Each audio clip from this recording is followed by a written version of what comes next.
Baik, teman-teman, kita lanjutkan pertemuan kita. Nah, kali ini kita akan ngebahas tentang materi pertemuan kelima, teman-teman.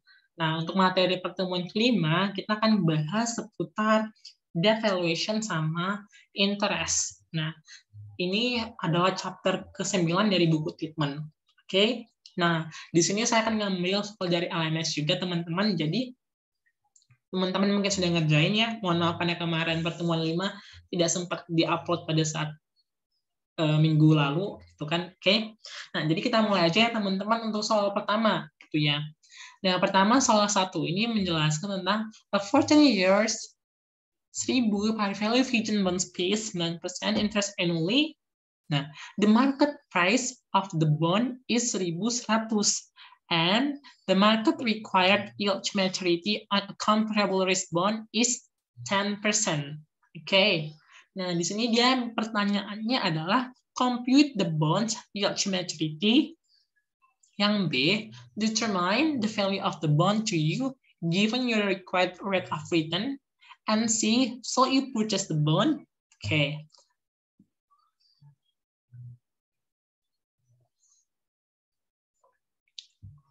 Nah, dari soal-soal itu kita bisa menentukan, gitu ya. Nah, dari sini tuh ada nilai parnya. Nilai parnya ada 1000, oke. Maturity years atau kalau kita sebut ini sebagai N per 14 tahun, 14 years, coupon rate-nya 9%, interest paid-nya ini adalah nilai par dikali sama coupon rate-nya, yaitu 9% kali 1000. Dan annually, tahunan.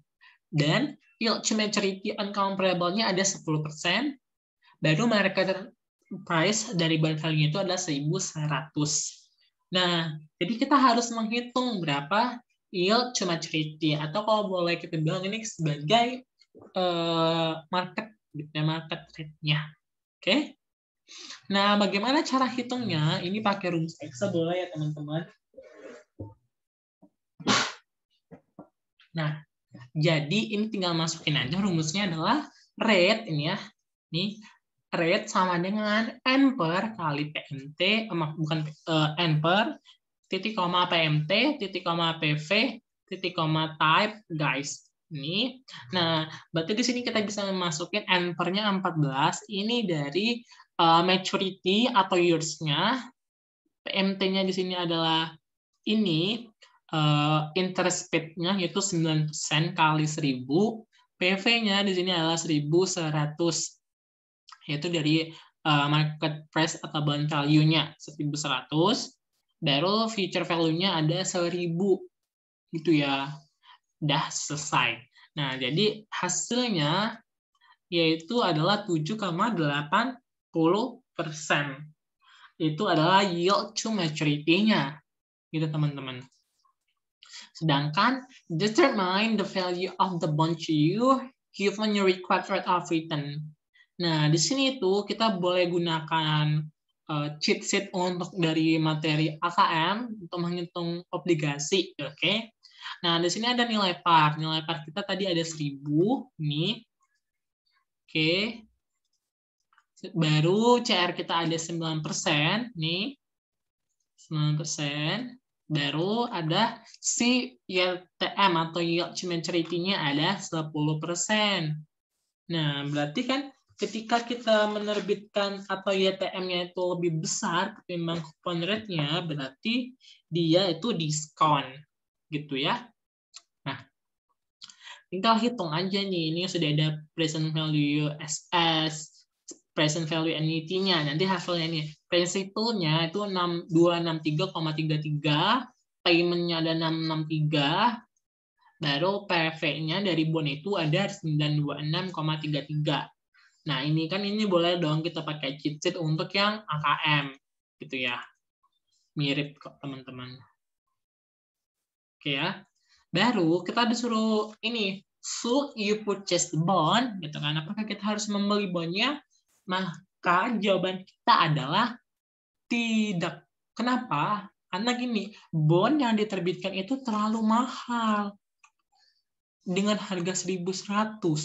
Padahal kalau kita di pasaran, ini kan PV dari bond itu cuma 926,33 malah.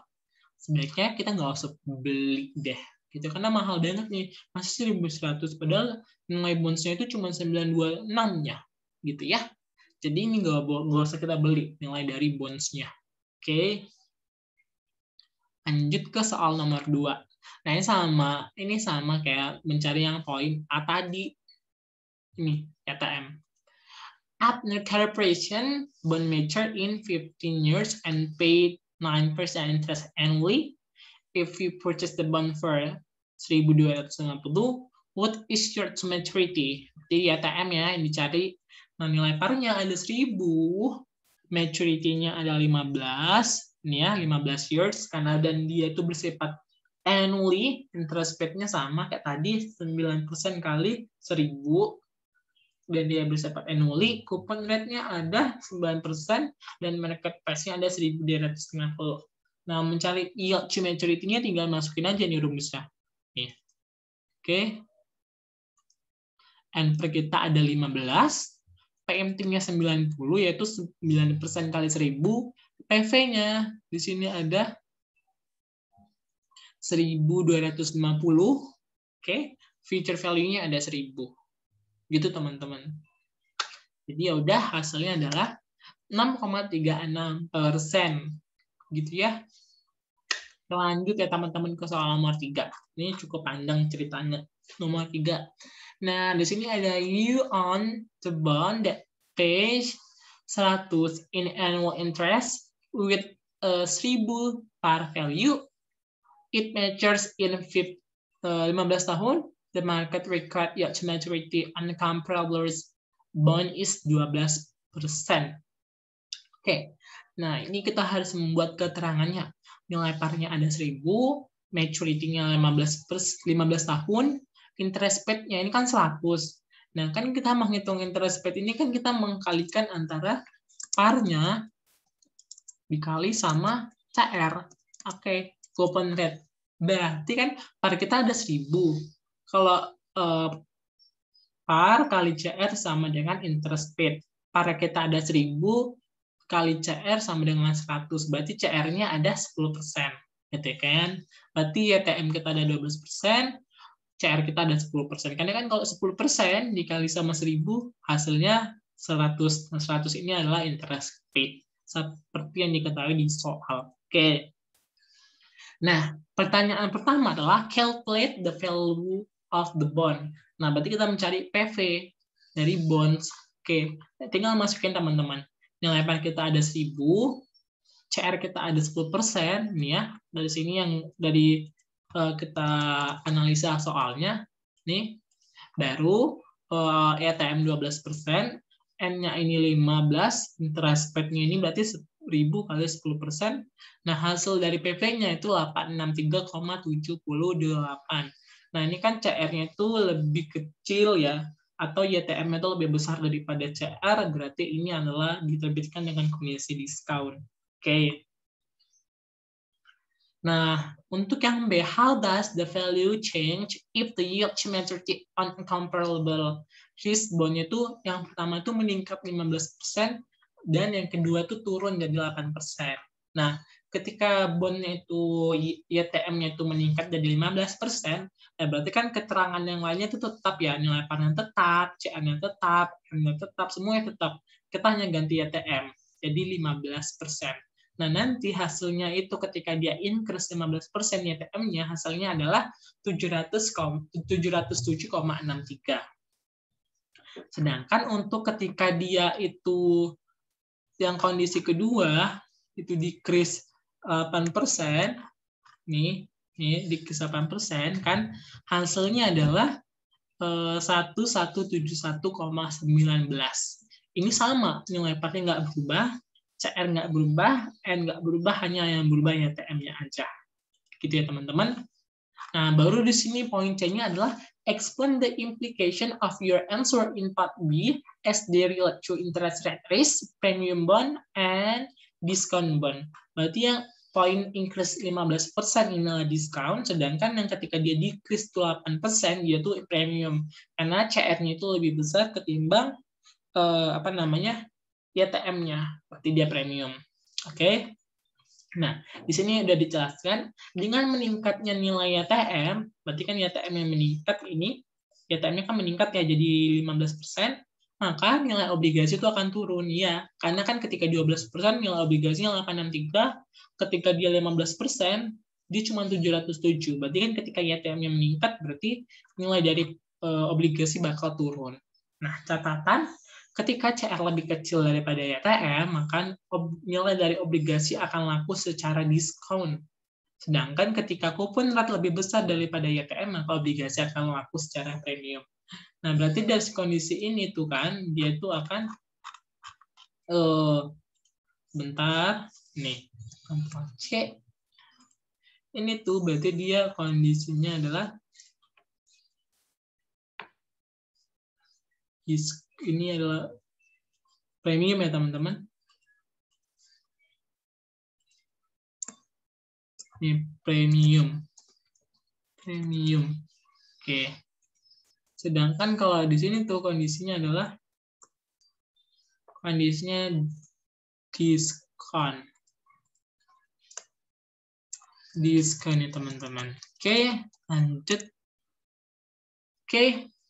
Nah, ini nomor poin D. Nah, itu dibilang assume that the bond mature in 5 years instead of 15 years. Baru recalculate your answer in part B. Berarti kita disuruh mengubah yang pertamanya 15 menjadi 5 itu years to maturity-nya. Dan kita menghitung poin yang B lagi. Nah, berarti di sini kita sudah punya 3. Poin B tadi ada 12%, ada 15%, dan ada 8%. Nah, semua keterangan di soal itu sama. Itu kan hanya mengganti nilai dari N per-nya menjadi 5. Nah, untuk yang 12%, ketika N-nya 5, maka PV dari bondnya itu adalah 927,90. Sedangkan ketika YTM-nya 15% dan N-nya 5%, maka PV dari bondnya itu 832,39. Dan ketika YTM-nya 8% dan N-nya 5%, maka PV dari bondnya itu adalah 1079,85. Nah, jadi dari sini itu kita boleh menghitung berapa sih persentase perubahan harganya, gitu kan. Nah, di sini ada YTM 12%, 15%, dan 8%. Nah, di sini untuk price kita masukin semua aja. Jadi yang sudah kita dapat ini dari warna agak orange ini ya. Nah, baru kita taruh perubahan persentasenya. Nah, kan kalau kita menghitung kan harus ada, untuk menghitung persentase perubahan harga harus ada dijadikan base. Nah, yang kita jadikan base adalah yang 12%. Karena yang 12% adalah itu yang memang benar-benar tertulis dalam kontrak bondnya, di bond indenture-nya. Jadi bonds-nya itu benar-benar segitu yang tertulis. Nah, jadi tinggal kita hitung. Itu kan. Oke, kalau untuk menghitung ini, berarti sedikit persentase perubahannya nggak ada. Karena kan, atau boleh kita sebut ini nggak ada perubahan. Karena kan kita ngebandingin dasar sama dasarnya, gitu kan. Yang ngebandingkan dirinya sendiri dengan miliknya sendiri. Jadi nggak ada perubahan pasti. Nah, baru kita menghitung yang ketika YTM-nya 15%, price-nya 832,39. Jadi untuk mencari persentase perubahannya, tinggal teman-teman cari dengan cara hasil dari price-nya di 15% dikurang 12% dibagi sama price di 12%. Atau boleh kita bilang 832,39 dikurang 927,90 dibagi sama 927,90. Sedangkan untuk poin yang 8% ini sama, tinggal teman-teman cari dengan cara 1079 dikurang 85 dikurang sama 927,90 dibagi sama 927,90. Oke, nanti hasilnya 16,36. Nah, berarti kan yang ketika dia 15%, yield-nya itu increase, tapi nanti persentase perubahan harganya adalah decrease. Sebaliknya, ketika YTM-nya decrease menjadi 8%, harganya menjadi increase. Gitu ya, teman-teman. Nah, oke, lanjut ke poin yang E-nya. Explain the implication of your answer in part D as they relate to interest risk premium bond and discount bond. Sama ya, ini juga sama kondisinya. Intinya kalau ketika CR itu lebih besar daripada YTM, berarti dia premium. Sebaliknya, ketika CR lebih kecil daripada YTM, dia discount. Seperti itu ya, teman-teman. Oke, nah ini tinggal teman-teman masukin aja nilai-nilai dari yang ada. Ini kan untuk yang tabel orange-nya ini, hasil dari orange ini adalah tabel ketika M-nya itu 5%. Ini ya, masukin. Ini ketika N-nya 5%. Sedangkan ketika yang hijau-hijau ini itu ketika N-nya itu 15%. Oke. Nah, hijau-hijau ini adalah ketika dia 5%. Ini yang hijau ini. Yang hijau ini 15%, maaf. Di sini kita ganti aja warnanya biar jangan sama. Nih. Jadi yang warna abu-abu di sini lah yang menunjukkan ketika itu ya. Oke. Jadi tinggal masukin aja ketika M-nya 5, sedangkan YTM-nya 15%, berarti yang di sini hasilnya adalah 832, 927 sama 1079.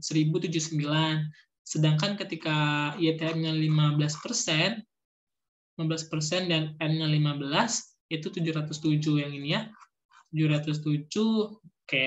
Sama kayak aku bilang tadi, dasar kita itu ada di 12% perhitungannya.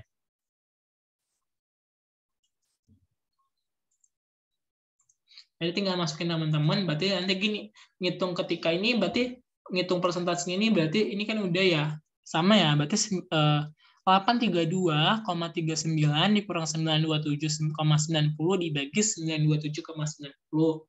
Nah, untuk menghitung 16,38 berarti sama 1079,85 dikurang 927,90 dibagi 927,90. Nah, untuk yang menghitung 18,08 sama dengan hasilnya itu 707,63 dikurang 863,78 dibagi 863,78. Nah, untuk menghitung 35,59 itu sama dengan 1171,19 dikurang 863,78 dibagi sama 863,78. Hasilnya sama. Berarti di sini kan dari segi price-nya ini ketika YTM yang meningkat, persentase price-nya itu menurun. Tapi sebaliknya ketika YTM-nya decrease, maka persentase dari price-nya bakal meningkat. Gitu ya, teman-teman. Nah, jadi di sini bisa kita lihat di sini ya, perubahan tidak terlalu besar karena dalam jangka pendek bunga tidak terlalu besar jika dibandingkan dengan jangka panjang.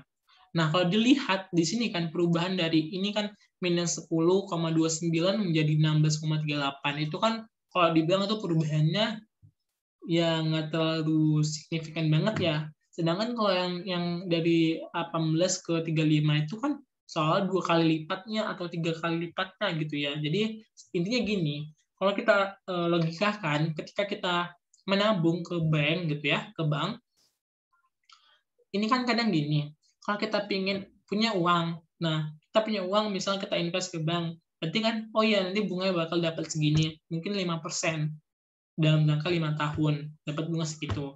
Nah tapi bisa jadi ketika kita invest dalam jangka waktu yang lama, bunganya itu nggak 5%, padahal jumlah yang kita invest itu sama, bisa aja bunganya jadi 10%.